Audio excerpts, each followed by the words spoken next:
I'm Brenner, and I am a human resource generalist, and I've been practicing HR for a very long time. I've been practicing for over 30 years.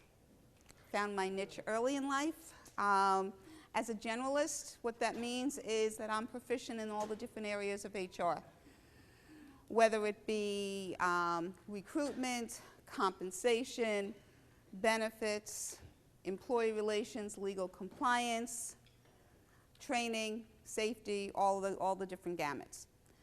So I used to work in-house. I worked for in different industries, and then I've been doing HR consulting for the last 10 years.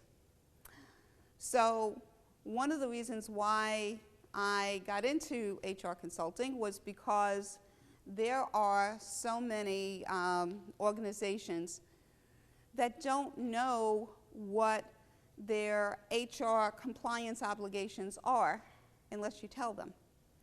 So that's when I got into consulting, and that's when I also started doing presentations like these to make you aware of what the legal hotspots are.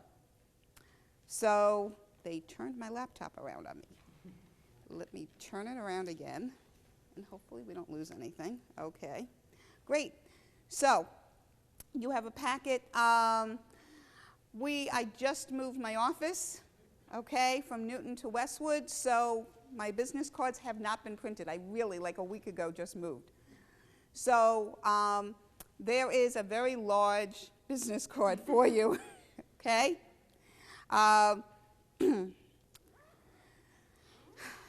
Since we have a small group, I can take questions as they come along. If there's a lot of them, I may wait till the end, okay, in a particular area. But what we're going to be covering is the top reasons why employers are being sued, current hotspots, and really an equal employment opportunity claims, HR safeguards to assist your organization and protect you, and practices, policies all organizations should have in place, no matter what size you are. We're going to start off by asking you some questions, okay? I-9 information legally needs to be retained in A, a separate file, B, in the employee's personnel files, or either of the above. How many people say A? How many people say B? How many people say C? How many people just aren't sure? Okay. Actually, it needs to be in a separate file. Okay? And this is because if Homeland Security comes knocking at your door, they don't want to have to go through every employee's file. They want one folder to look at if they're going to audit you. So that's important to know. Next question. An applicant's employee or former employee may file a harassment or discrimination complaint with the Equal Employment Opportunity Commission and also in the states of Connecticut, Maine, Massachusetts, Rhode Island, and Vermont within A, 30 days of the most recent offense, B, 180 days of the most recent offense, C, 300 days of the most recent offense, or D, there is no statute of limitation to file a complaint. How many people think it's A? How many people think it's B? How many people think it's C? How many people think it's D? It is actually C.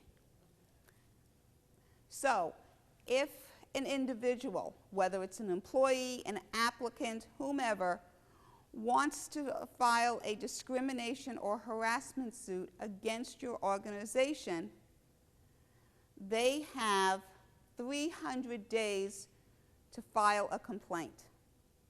So think about this. You've interviewed somebody for a position, and you say, and 300 days is the time they have to file. By the time the EOC or your state discrimination board gets around to sending it, could be another 30, 60 days. That's a year later. Are you going to remember your applicant? So you better make sure you have great documentation on why you didn't hire someone. And we'll talk more about that as well. But that's something for you to be aware of. OSHA, which is the Occupational Safety and Health Act, has record-keeping requirements, and it applies to employers with, is it 1 employee, 11 employees, 25, or more than 50 employees? How many people say A? How many people say B? How many people say C?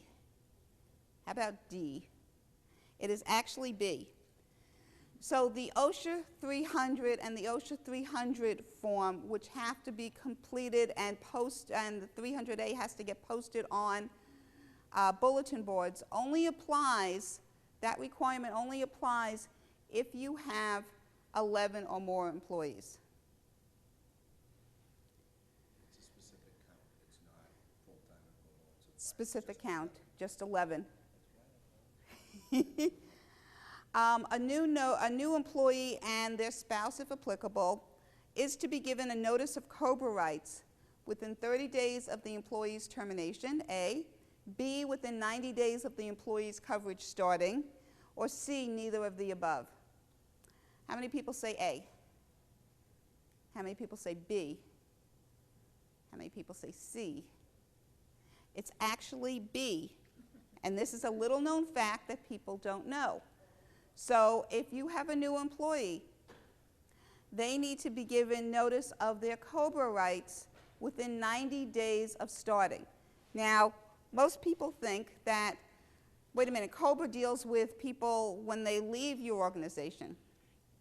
Well, actually, COBRA applies also for new employees because they need to know if their child is no longer eligible to be covered under COBRA because they've turned 26, or if they separate or divorce, these family members need to be sent notice of their COBRA rights. So that's why you give it to them when they start.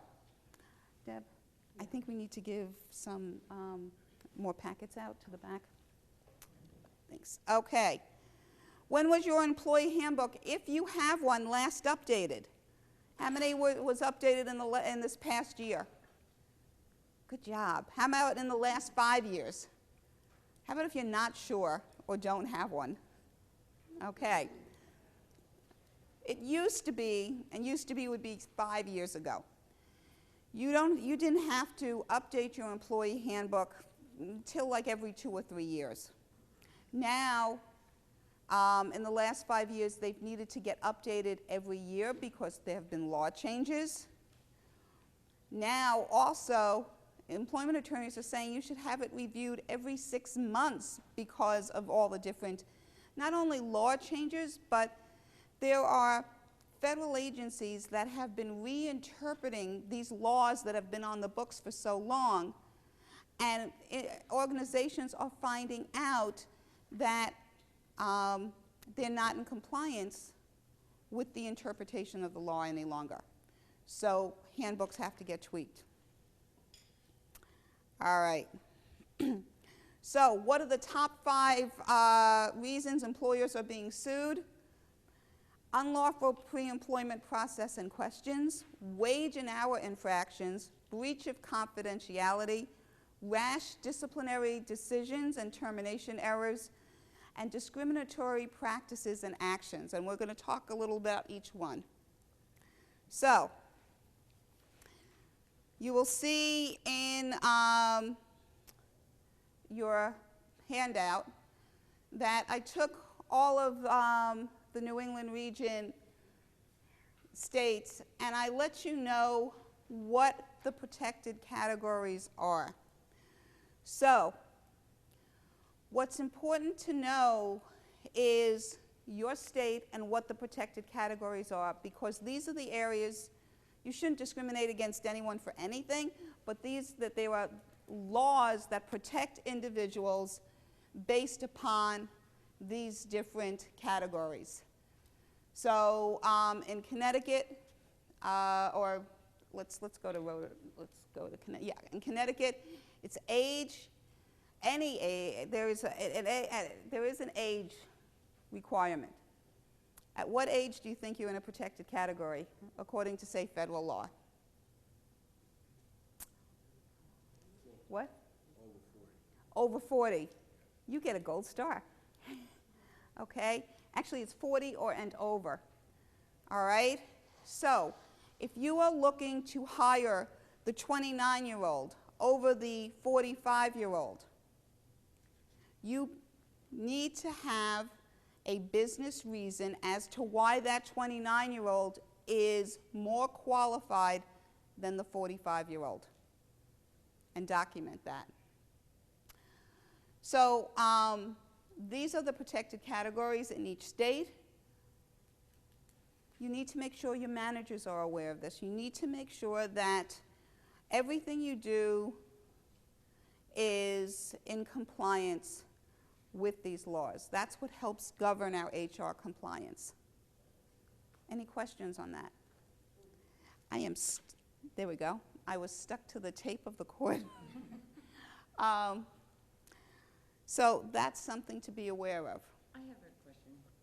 I can barely see. Here, we can do, which state? New York. So I'm thinking it says physical disability somewhere. Disability is right there.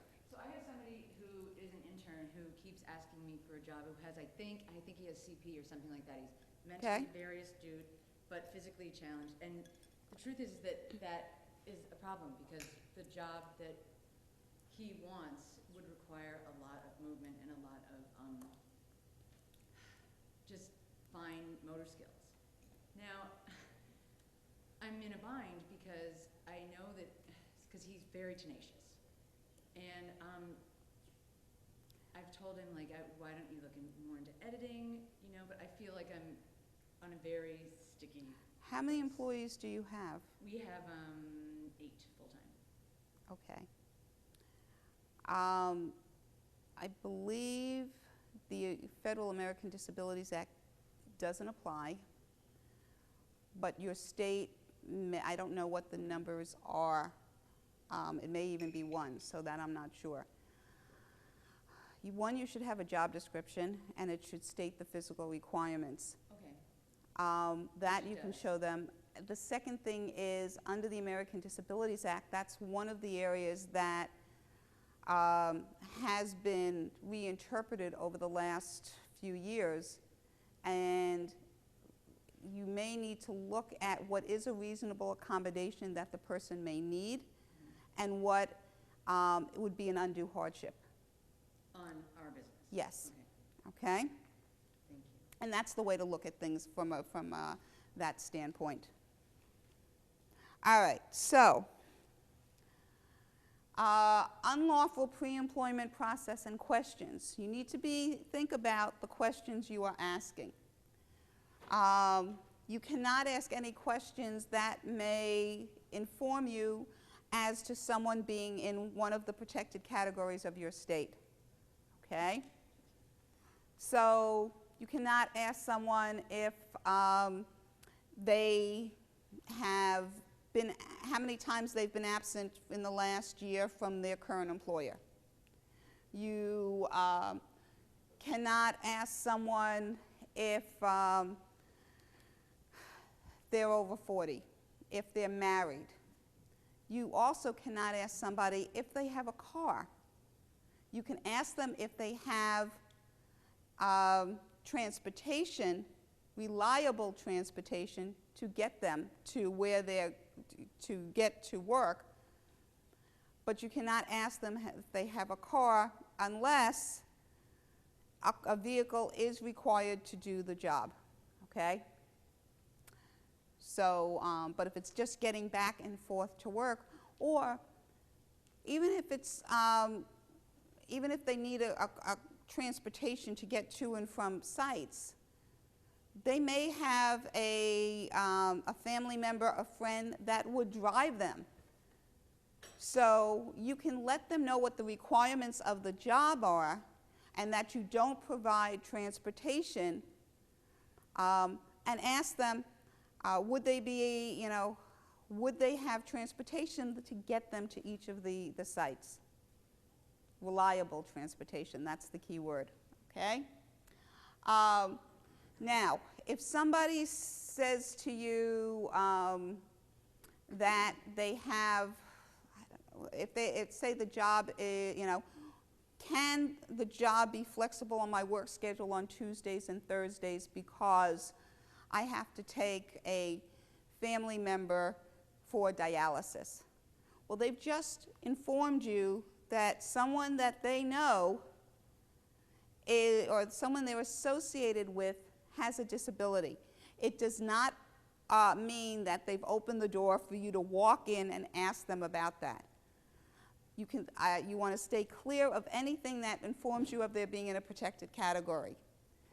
Whether they, this job requires that you lift solely and safely up to 50 pounds, and the person says to you, I'm healthy as a horse, for 55 years old. Well, they've just told you their age. So for any of these situations, you just say that right now, we're here to talk about your skills and experience, and move on to your next question. Don't ask them anything about it, because you're not allowed to legally, okay? You could find yourself with a discrimination or harassment complaint. Requesting criminal history information. More and more states have what's called ban the box, and where on employment applications you cannot ask about their criminal history. So what you need to do is make sure as part of your interview questions you ask about criminal history. But there's a way that you have to ask about it. One, you can ask if they've ever been convicted of a felony. You can ask them if they've been convicted of a misdemeanor in the last 5 years. Okay? So that's what you need to recognize. Misdemeanors in the last 5 years. Deb, I think there's more people that needs packets. Thank you. Anyway, asking non-job related questions. We talked about that. Can't ask if they're married, can't ask if they have kids, if they're expecting to have kids. Anything that is not related to the specific job duties and function. Maybe the position requires that they be able to drive and that they have a current driver's license. And you do a background check to check, and you do a driving record check. Well, some organizations want to expedite the process, so they'll ask in the interview for a copy of the driver's license so that they have it right there, and have them fill out the driving record form just to facilitate things.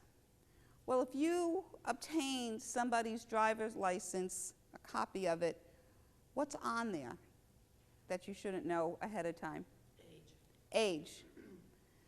So you should not be asking for any driving record information or facilitating the process or anything till after you've offered them the job. You can make the job offer contingent upon a satisfactory driving record check. But that has to be post-offer, pre-employment. That's the term. By the way, whenever you make a job offer, make sure you include that this is contingent upon satisfactory documentation of your I-9 information. It should always be part of it. All right. Again, completing background check information. If you run background checks, do not have an applicant fill out the form. Wait until you've offered them the job. And requiring certain skill testing and/or questions of some applicants and not others. What you ask of one, you ask of all, to be consistent. Any questions? How many organizations have employment applications? Okay. That's great. Make sure you go back and check your employment applications so that there isn't any questions on criminal history. if it's not applicable in your state. Also, employment applications should not be requesting Social Security number, because that is personal information, and then you would be required to keep that employment application locked up and not out on someone's desk, because if that application was taken, it would then be breaching the security of that individual. And every state has their own data security breach laws. Just something to keep in mind. So it's not even worth having Social Security number on an employment application. Any questions? I know that, how do you find out if somebody would be compatible if you can't ask them? It seems like if you say to me like, oh, well, you know, my kid goes to East Hampton Middle School, you know what I mean? And I can't say, oh, great, well, mine does too. You know what I mean? Like, how do you know if somebody could even, I'm not saying it has anything to do with your kid, I'm saying like just personality-wise or knowing your staff. Well, once they're hired, that's different. We're talking about applicants. Okay. But I mean, even just in a job, you know. You need to, there are other questions you can ask. Like when you're starting off to kind of, you know, someone going into a job interview can be nervous. Right. So you can start it off by saying, you know, how's the weather? Did you have any problems getting here? What'd you think of, you know, your sports team, whichever one it is in your town? What'd you think of the game, you know, last week? That was a close one. Or you can do certain things like that. Keep it general. What? Couldn't you say that was discriminatory? You know, I'm saying you like sports, maybe. You know what I mean? I mean, it seems like only if it's a Yankees fan in Red Sox territory, or vice versa. Right. So No, you've got to keep it more general. All right. So, what are some of the processes and remedies you should have in place? You should have an employment application. It should have been reviewed by an HR consultant or an attorney, employment attorney, in the last year, because things have changed. You should have a standardized interview process. You should have written questions that you're asking everybody. And part of the reason why you want to have written questions is you want to document, which is HR's favorite word, the applicant's responses right after the question. You also have interview questions because you may forget to ask one if it's not written down. Also, you want to make sure your questions are objective, that they focus on job requirements and required skills, that, again, avoid questions related to protected categories. You want to, if you don't have a job description, or it's been a while since your job descriptions have been updated, you should be doing that as well, because that's something you can show the applicants. This is what the job requires. Do you have any questions? Will you be able to perform the requirements of the job? Not are they able to. Can you perform the requirements of the job? Because if they're disabled, you may have to make an accommodation. So again, it's how you word things. If you provide offer letters, if you require that employees sign non-disclosure agreements, which is like a non-solicitation, confidentiality, non-compete agreement, make sure that they have been updated to protect your organization.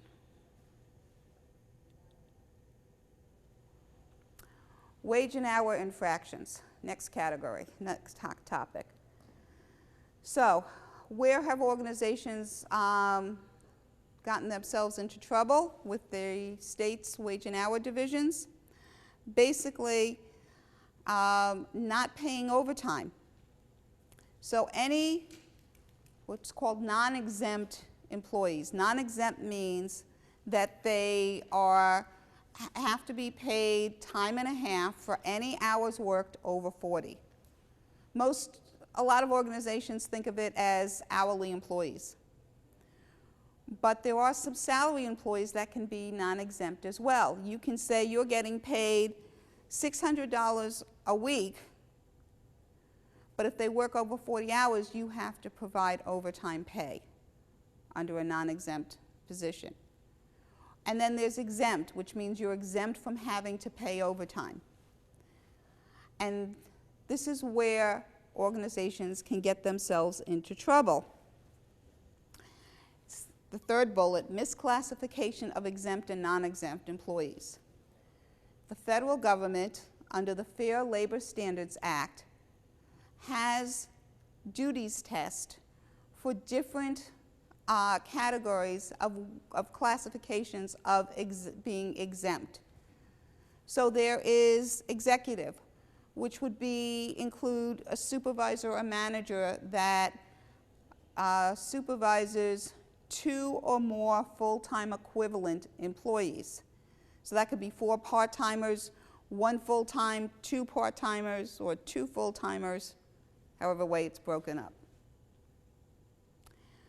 The next way is administrative exemption.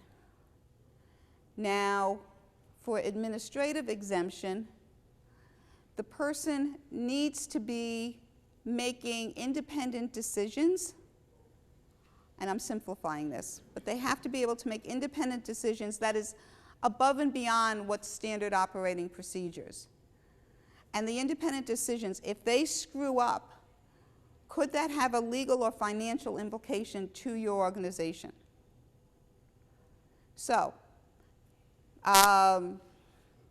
if you have someone that can make decisions that could maybe be a broadcast discrimination or a broadcast non-compliance problem for you, that's having to exercise independent decisions. But if they have to follow specific ways to handle situations, then that would not be independent decisions. Also, another category is professional. That would be an attorney, a doctor. I think even HR personnel can be considered professional. So it's something that takes a higher degree, educational degree, and there are some creative things, positions that come into that. There's also high-level computer. So it's not your help desk person, but it is your analyst or programmer that would fall under that. And then there's outside sales. It has to be outside sales. Okay? There's various small group of inside sales that might be eligible for exemption, but it's really outside sales who their job is not to have to be in the office. Right? So these are just some broad things just to make you aware. Now, at this current time, an employee has to be making at least $455 a week to be exempt, as well as meeting the duties test. However, sometime next year, that's changing. The Federal Department of Labor has been reviewing the requirements for being exempt, and they have stated they are going to increase the salary base requirement. I believe it's going to be around $970. So in order to be classified as an exempt from overtime, you're going to have to make sure that your employees are paid at least $970. Don't quote me. The final regs have not come out. They're coming out sometime next year. But it's something to be watching for. So that's something to look at. If you have hourly, these non-exempt employees, you have to pay them for all hours worked, including overtime at time and a half. You cannot say, I know you worked 42 hours, we're going to give you 2 hours of comp time. You can do that for your exempt employees, but you cannot do that for your non-exempt employees. That's where people get into trouble as well. And then there's also the infamous concern of independent contractor, your 1099s versus your employees or your W-2s. I work with some television stations, and one of my clients had a lot of people that were basically shooting, cameramen that would shoot scenes or events every so often, maybe 2 or 3 times a year. You need to look at what your state's requirements are to be considered an independent contractor. In Massachusetts, they have to meet 3 requirements, and it has to be all 3. It can't be 2 out of the 3. So it has to be ideally that they're doing work not only for you but for others as well. It has to be that they can pick how they get the job done and the hours and times that they do it, that they don't have to do it within your location. And then the third, and this is what gets organizations into trouble, they have to be doing work outside of the nature of your business. So one organization I dealt with had about 50 1099s, and they all had to then be classified as W-2s and become part-time or temporary employees. Now, in Massachusetts, why they made this law that became like the death of the 1099 is tax reasons, more revenue. Because if somebody is a W-2 employee, you have to pay workers' comp, you have to pay unemployment, you have to pay state taxes, federal taxes. So that's why they wanted to strongly discourage organizations from being able to have 1099s. And so that a true 1099 would be like an accounting firm hiring a landscaper. Definitely not in the same business. So that's something to keep in mind. Question about that? Yes. I have some students, actually we had to make them employees because at certain times of the year they do more things. Okay, the reason why is one of them is a football player. So during football season, he doesn't do a lot of work for us, or sometimes not even at all. And then we'll start back up again in January. So what do you consider then? We had to make him an employee because he uses our equipment. Yep. We tell him he has to be there at that specific time, and that, whatever he has to do, so. You classify the person as either a part-time or a temporary employee. So temporary, and then you have to always put them back in because what happens in that period of time when they're not doing it? You can just make them a part-time employee, or you make them a temporary, and when they are all leave, part-time, you can just say that if they're temporary, you have to bring them back and re-enter everything. Okay, What you can do is keep them at part-time and put them on a personal leave of absence. in between. Mm-hmm. And who decides, because right now we're coming into that situation where someone actually changed their position where they are working at their other job. So how do you decide if that person's gonna stay with you as a part-time person? Like, you can't ask them, hey, are you gonna stay working with us? Why not? I can do that, right? You can ask them, but again, it's business reasons. You need to be able to look at your staffing. Right. What are your plans for the fall, or what are your plans in the next 3 months? So I can ask. That's all. Okay. Keep it business and work related. Yes? We were told that there are federal standards that say that if someone works for you even just 1 hour or 20 days a year, they're considered an employee. Is that federal rule Well, in order to eliminate the 1099 federal? HR's favorite 2-word answer? It depends. So I'd have to know more about the situation, okay? To her situation where someone is doing specific times, they have to be there to cover that event. So they're not defining when they're going to be working or working where. Temporary, or you would just keep them as a temporary employee. or, you know, or a per diem employee. Okay? So that's what you would need to know. Any other questions? Yes? I had a question. I think that I have non-exempt staff members. That seemed like a kind of a vague description of, you know, like what the administrative definition was. But have any wiggle room? Like, we work on like a 2-week payroll period. So Bi-weekly. bi-weekly, yeah. So there's times when we have like an emergency and someone ends up working 4 extra hours. So like, just make sure you take off the 4 extra hours. If they are exempt and they meet the exempt classifications, then you can do comp time.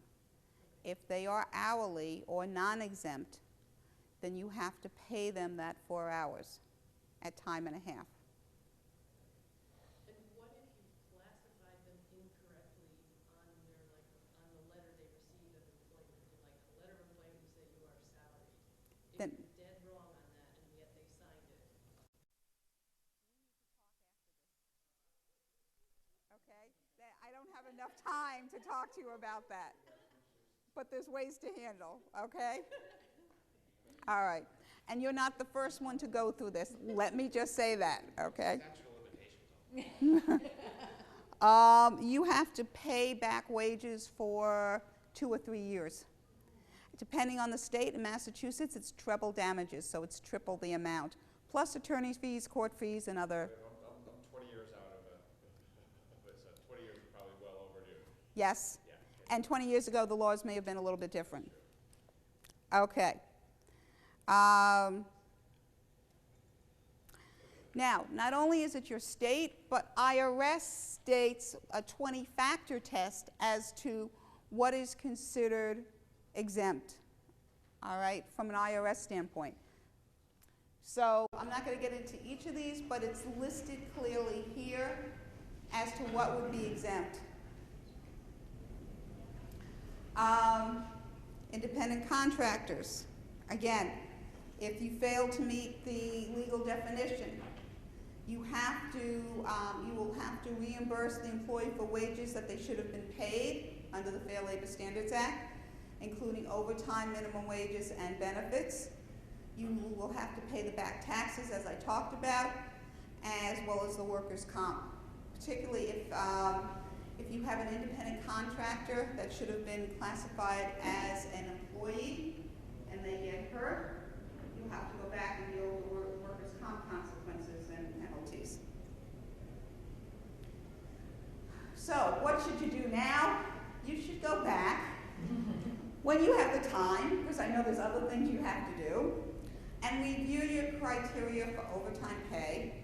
Ensure you're in legal compliance and paying all employees for all hours worked if they're non-exempt. Review your 1099s versus your W-2s. And look at your exempt and non-exempt positions. Look at who determined who was exempt and non-exempt and talk to them and find out why they thought that the position could be classified as exempt. A lot of times, individuals are not aware of the state and federal laws governing exemptions, and they said, oh, well, we need them to work this time, we're just going to make them exempt so we don't have to pay overtime. That's where organizations get into trouble. I'm still assisting organizations today that are in this situation to help them get out of it, right? One of the things that may be helpful to organizations will be when they change the exempt classification next year.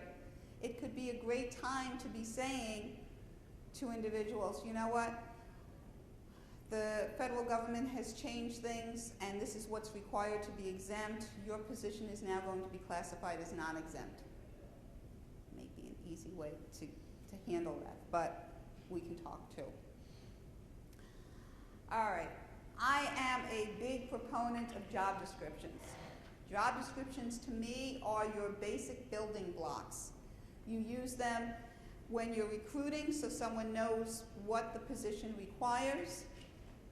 Now, job descriptions should be stating not only what the duties are, but also the skills, the experience, and the physical requirements of the job. And when you talk about the physical requirements, you should be saying that the position requires that you solely and safely lift up to 10 pounds, 20 pounds, whatever is reasonable and required of the job. You should also be including in that section if travel is required and how much percentage of time. You know, is 20% of the time travel will be required. Employee must be required to maintain a current driver's license if that's a requirement, all right? The position's going to require that you be able to bend, stoop, kneel, whatever. When you're dealing with camera people, that's, you know, you want to make sure it's specific and that that's in there.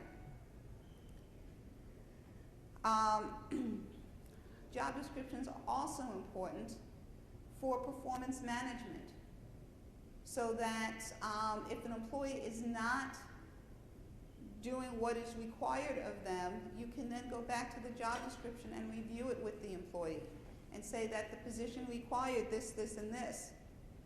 And by the way, when you have your job descriptions done, make sure you give a copy to the employee and you have them sign off on the job description to go in their personnel file so they can't say they didn't know it. And when you update it, you need to do that. All right? Performance and management includes job development. And if someone isn't doing what they should, again, you can use that in your performance improvement plans. If you have to discipline someone for substandard work performance, you can cite the points that are in the job description. And one of the key areas, it basically is a determination of whether or not you need to accommodate somebody with a disability. And your job duties, you need to look at and say, what is an essential part of this job versus what's marginal? So an example, an essential part of a job. First off, it doesn't need to be something that's done on a constant basis, multiple times during a day. Think of an airline pilot. An airline pilot, one of the essential functions of their job is safely landing an airplane. Wouldn't you agree? So that even if they do that only a couple of times a day, it's still an essential requirement. A marginal requirement is if people take turns getting the box of copy paper and putting it by the copier. Somebody who has a injured back will not be able to do that. You can accommodate someone not being able to do that. That's a marginal function. And make sure you document your reasons for everything, whether it's exempt, non-exempt. That's what's on the job description as well. Any questions on the job description? So it's a key component to managing your employees. All right, another hot spot that gets organizations into trouble is when somebody is being involuntarily separated from your organization. You need to know your state requirements, okay? What? Anyway, I'm not going to make a comment.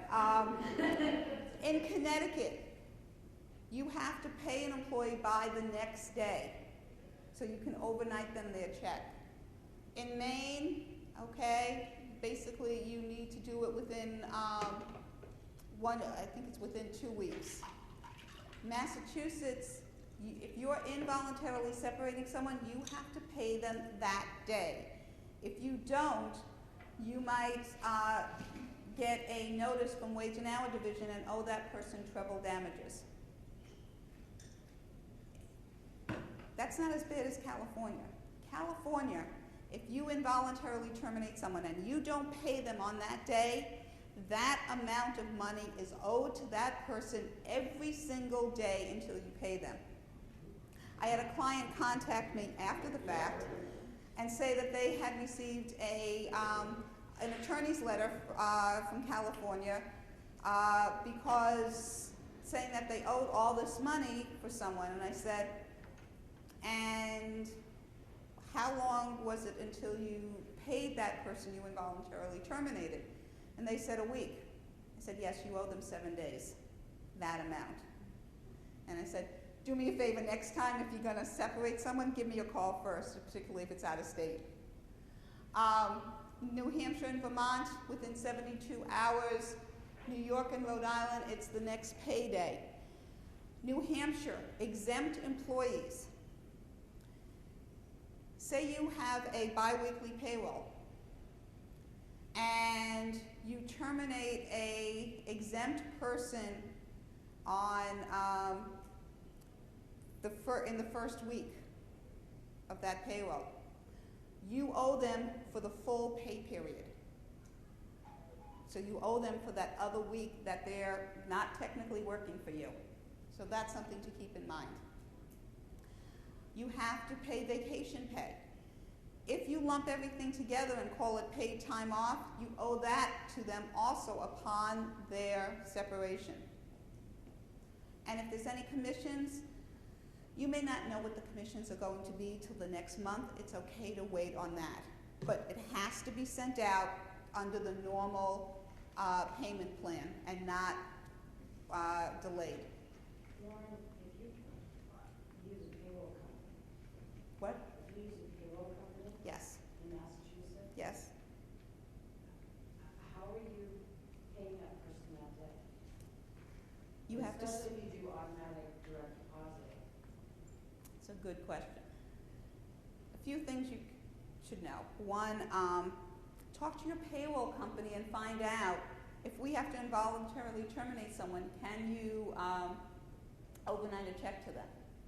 So that maybe in advance you know you're going to separate somebody, let them overnight it to you, and so that you have it. And make sure you pay the person for that next day. That you have to pay 3 hours in Massachusetts for calling, but I would just pay them for the whole day, just so you don't avoid any legal problems. Also, if a situation arises and it is egregious and that you're going to, it's just going to be instant termination, I always say take a pause anyway, just to make sure that you're not acting out of anger. But what you do is, it's recommended to suspend the person. Put them on an unpaid suspension until you can get the check. We're going, listen, we're going to put you on an unpaid suspension for 2 days, and then we're going to have you come in and we'll discuss the situation. Okay, did you have a question? Well, I don't want to completely change the subject, but we're talking about involuntary terminations. Someone decided they're leaving you from full-time to part-time. Okay. Okay, I want to make sure my payroll company told me the right thing. I don't have to pay for vacation time right away. No, because they're still working for you. Yes. Yes. Okay. Okay, there we go. All right. Third area that gets organizations into trouble. Now, we work for small organizations where everybody knows each other, everybody cares about each other. But there are situations where you need to know you cannot share information.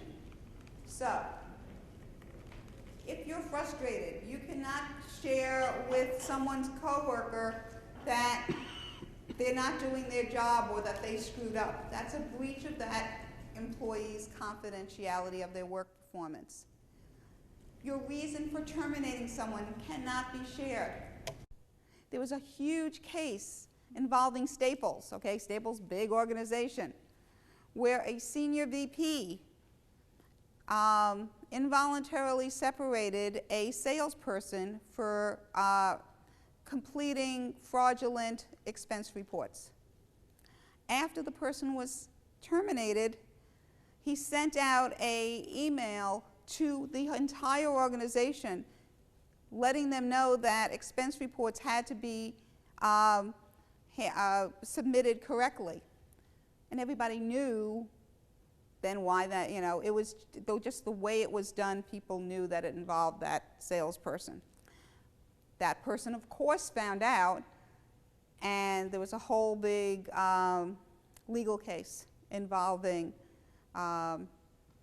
the Staples and breach of confidentiality.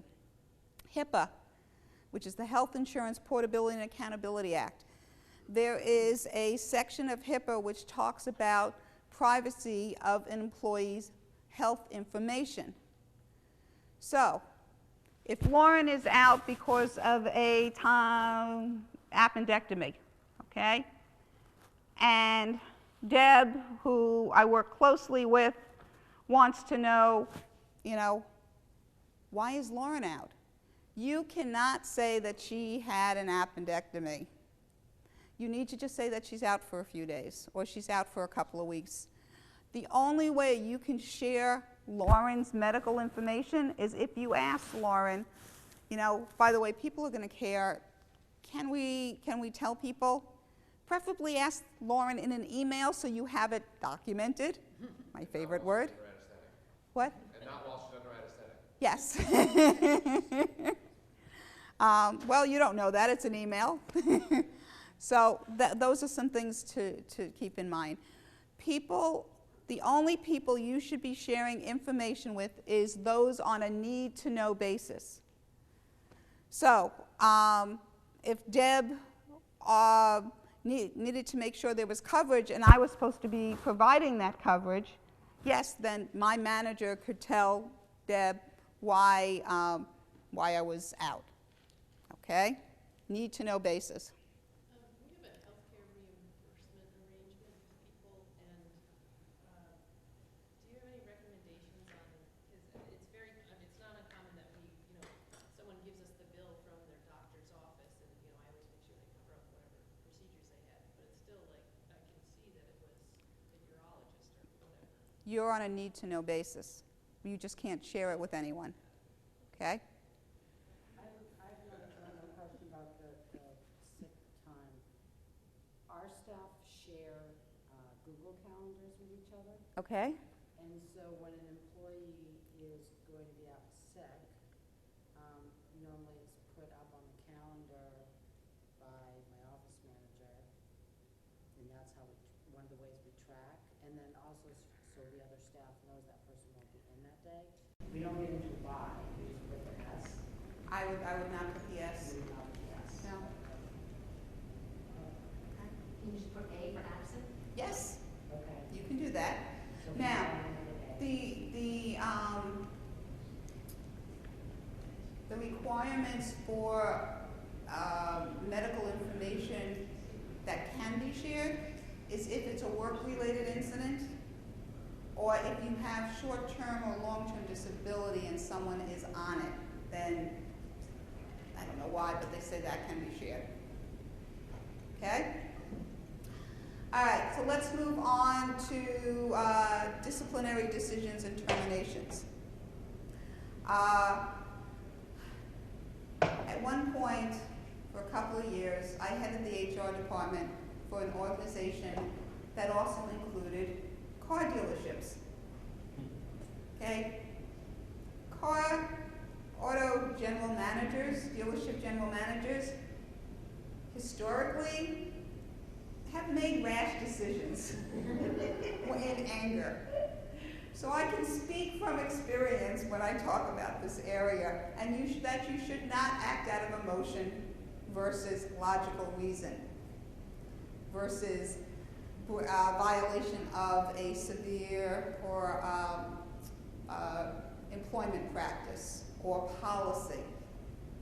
There have been 3 occasions in my career where I have had the distinct displeasure to have to inform a manager that they had to rehire someone that they fired because it was going to bring a probable discrimination charge against the organization. So it's why I always tell individuals to count to 10, take a walk, and then call your boss or call your HR person. All right? Don't act out of anger. You also, a lot of times you want to be the nice person. So, frustrate you, but you don't say anything because this person is late and that person is late. And finally, you've had it up to here, and the next person that walks in is Lauren, and you say, go home, you're being suspended for the day. Well, the 2 male employees under 40 were ignored, but Lauren, who's a female and over 40, I'll admit to that, is being sent home and disciplined. So you need to make sure what you do for one, you do for all. So if you are fed up with being the nice person and people taking advantage of it, you send an email and a memo out to all employees, and make sure that they've acknowledged receiving it, stating that their employees have been lax about being at work as they need to at their scheduled times, and therefore, going forward, if someone is going to be late and it's deemed unexcused, disciplinary action will be taken. That way it's across the board and you can do what you want going forward. Other times where individuals have gotten into challenges is when they haven't let the employee give their side of the story.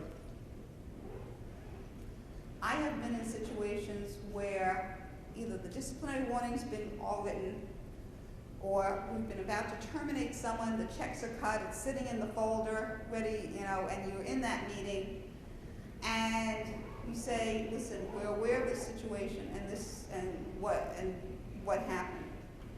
And then either you find out information from the employee that gives you pause to need to investigate further, or realize what they did was an error, but it wasn't done maliciously. And then maybe you want to give them a warning instead, or maybe you want to give them a 1-day suspension, but it doesn't warrant termination. So you need to just keep these things in mind. Any questions? Okay, so what are your safeguards? Be consistent.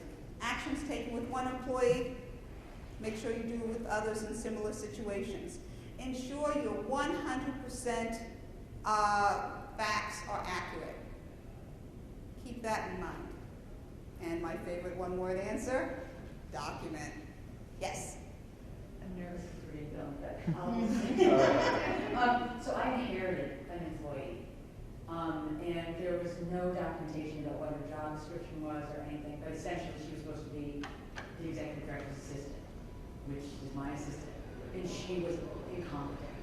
I mean, I'm not just saying like that, I mean utterly incompetent, but I have no way of kind of proving that because I have no job description.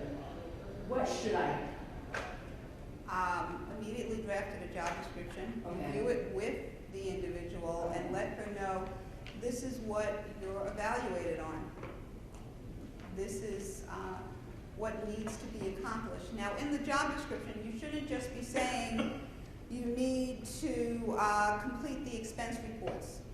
You need to state you need to complete the expense reports timely and accurately. Okay, so you have to be specific. And there were even things where she was like, well, I was hired to do this, and I couldn't have any say anything, so I should have redrafted the job description. Yes. And okay, great. Yep.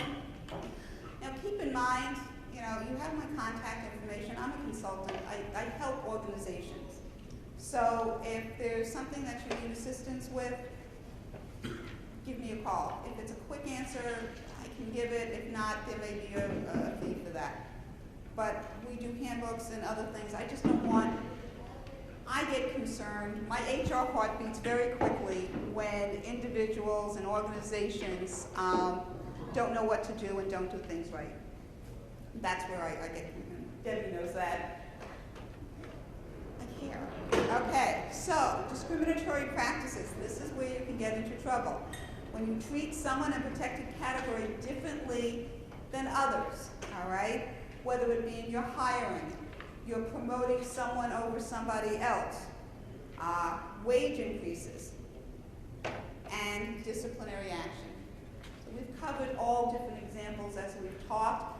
These are things to keep in mind. Another area that gets organizations into trouble is not reasonably accommodating somebody, whether it be for a religious holiday or for time off needed for a personal reason. So one of the things that should be a yellow flag is if somebody needs time off for a religious reason, don't go with your gut of saying no. Say, let me just get back to you on that. Well, I need to know now. Well, I can't, I will, let me just think about it and I'll talk to you. But you have to give it to me.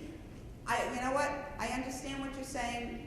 I'll talk to you, I'll get back to you in 2 days or tomorrow or something.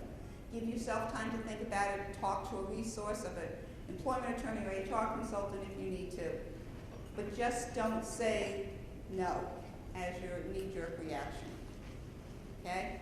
I've had situations where an employee, it was summer, and the employee said, you know what, for the summer, I want to go to Mass first thing in the morning. I'm going to be a half hour late. We allowed them to do that. There was another situation, for over 16 years, I headed the HR department for a well-known furniture company in Massachusetts. And the #1 salesperson in one of the stores basically said that I'm not going to be able to come to the mandatory Sunday morning meetings anymore, sales meetings, because I want to start going to church on Sunday mornings. We said, okay. 3 weeks into that, we found out she was going to the gym. Okay? #1 salesperson, fired. Okay? Let go. So, if something's going on with someone, somehow someone's going to find out. Can I ask a question about that?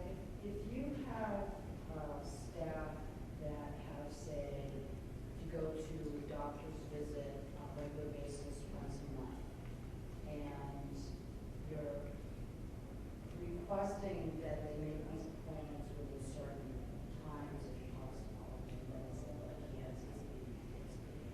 How do you suggest you handle something like that?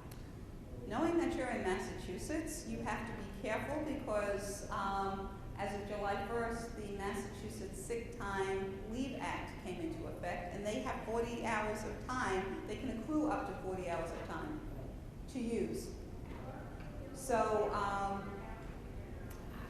It's the when. you need to accommodate. We can talk more, Yeah, no, but if it's like a but you regular. may need to accommodate them. That may be when the only time they can get that appointment. I don't know. It's a definite challenge, especially when small organizations and you meet everybody. Is Massachusetts the only one that you know that put that in, where you have to track just the sick time and it can be used for the employee being sick, their spouse, their child, their parent? California put it in the same day. Okay. Okay, theirs is a little different. If you give 24 hours up front, then you don't have to do the accrual method. They did add that. Massachusetts says if you give 40 hours up front, you don't have to track it in that way. Connecticut has a sick time, was the first state to have a sick time law, but that's only if you have 50 or more employees. And then certain cities have put it into place. Philadelphia has it in place, New York City has it in place, and others. San Francisco has even I think a more generous sick time law than the state. Okay, so make sure you're consistent in whatever your practices are. Review the situation and not the employee. Maybe you have, an employee's been late 3 times, and you had said that the next time you're going to be separated. Well, this person is late, and then when they come in, you find that they were with a sick relative up all night in the hospital. Do you really want to separate someone for that reason? Probably not. But if they have a track record of being late, they'll be late again for something else. But you need to be understanding. Just wait. Although there was a time an employee, very honest, told me that we said, "Why were you late?" It was Saturday. Came in about 11 o'clock. He said, "I got distracted watching the Saturday morning cartoons." At least he was honest. Okay. All right. Remember your protected categories in whatever you do. So, there were a number of EEOC claims that have been occurred that you need to keep in mind. What I also provided you is from 2013 to 2014, you have, for each state, the number of equal employment opportunity charges for 2013 versus 2014. The yellow highlight is what is an increase, from a significant increase from one year to the next. So if you look at Connecticut, there was an increase in discrimination charges from 2013 to last year in the areas of race, religion, color, and retaliation. So retaliation, what you need to know. There have been so many times where organizations have won their discrimination charge but lost in retaliation because they took some type of adverse employment action against an employee who was still working for them after they filed a discrimination charge. So for instance, if an employee files a discrimination charge and then you deny them vacation, or you cut their hours that they work, or do something else against them that's employment related, that's where you can get a retaliation charge. All right? In Maine, national origin and age discrimination cases, charges were on an increase. So I just wanted you to see where things are. These are the policies you should have: an employment at will policy, an attendance tardiness, a computer usage policy which says that employees have zero right to privacy, so that you can check emails and phone records and things like that. Not that you would, but you have that right. Confidentiality, safety guidelines you should have, misuse of substances, dress code, personal hygiene. Have a dress code, make sure you have a personal hygiene. Telephone, cell phone usage, public relation guidelines, so that people are not talking to the press, on behalf of your organization without your permission. You should have a personal data security program. Social networking should be also a policy. You should have a personal conduct policy that says, if you do any of these infractions, this will create a disciplinary situation up to and including termination. It should include sleeping on the job. Believe it or not, if you don't have that, unemployment may grant unemployment compensation to the candidate. Theft and unauthorized removal of the organization or employee items. Okay? You don't call it stealing. You say unauthorized removal, or else you could be hit with a slander complaint. Fraud, misappropriations of funds. These are the things you should have. And only have policies that you will adhere to. If you have one policy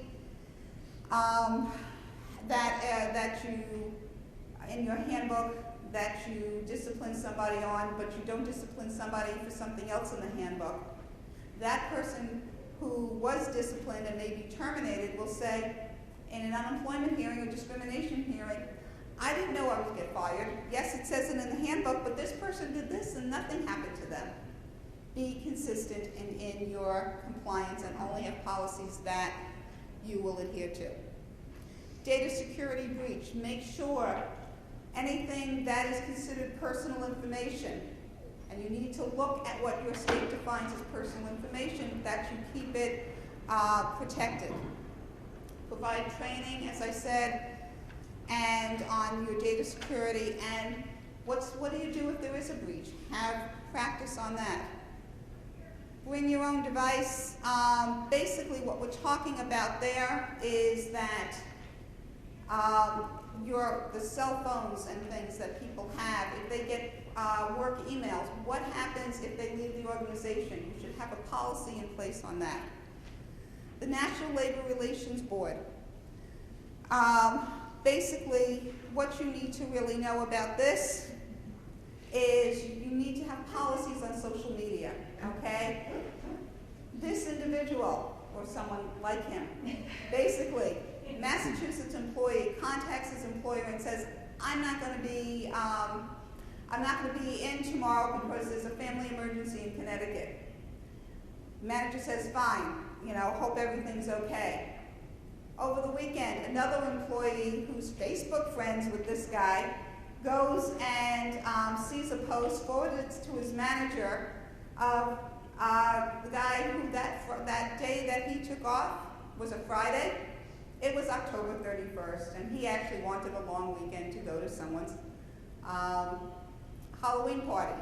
So the manager emails him and says, hope you're feeling better. By the way, nice wand. Okay, yes. Employee calls in sick. Yep. You got him on Facebook doing a private shoot. Yeah, it's dishonesty. I just had a situation where an employee called in sick and the manager is walking down the street in Boston and sees the person. Okay? All right. National Labor Relations Board and social media. This alone could I'm sorry, I put more things in than I had. What you just need to know is under the National Labor Relations Act, which is a federal law, employees have a right to speak. Meaning you cannot let an employee know that they cannot discuss how much they make with each other. You cannot discipline somebody or counsel them that they cannot talk about working conditions. This is all covered under the National Labor Relations Act. Okay? Make sure that you have your policies in place so that people can't download things onto the computer that can cause viruses or any malware. Make sure you have policies in place for corporate content, that someone can't go and post something without saying that this is my opinion and not that of your organization. If an employee wants to like something, they're covered under federal law. It's like an employee wearing a campaign button. It's freedom of speech. So there was a case about that. There was. I just have a quick question. An employee covering the city council meeting talking about when the city council should. Let me talk to you after. Let me just get to this, okay? Basically, a nurse posted something on Facebook that when that Washington shooting happened, where the security guard injured one of the assailants, the elderly assailant. Basically, she said that the guy should take gun practice lessons because he should learn how to shoot better. They disciplined her. They suspended her. She sued under the Stored Communications Act, and she lost. Okay? Because the Facebook post was given to the manager. The manager didn't ask for it. That's something key. Okay? You cannot discriminate against somebody who is pregnant, and that includes allowing an individual, a woman at this point, to express their milk. Okay? So you have to give them the time, and you have to give them a private office that can lock. You can't tell them to use a bathroom, you cannot tell them to use go out to their car, right? We talked about that. You cannot discriminate against somebody for their religion. That includes their religious garb and what they want to wear. So I just gave you some information about that. All right. E-cigarettes. If you have a no smoking policy, make sure it includes e-cigarettes. If you want to, okay? Yours does. Medical marijuana. The one thing I want you to know is any state that allows medical marijuana does not, the law specifically says you do not have to allow the person to be high at work, okay? So you can suspend or terminate somebody for that. All right, let's see. I think that was it. I just want to point out that the Northeast region is going to be working with on to put together a 2-day weekend, hopefully early next spring, late winter, early spring. So if you're not on our listserv, you want to sign up for that, because clearly there's a lot more things going around with this that we can't do in an hour and a half. So the 2 days that she does for our organization. Okay. I'm sorry, I only had 1 minute left. There was a lot to cover. So let me just say I'll be around for a few minutes if you have questions afterwards that you want to ask me. And you have my contact information, and I thank you for your time. Thank you.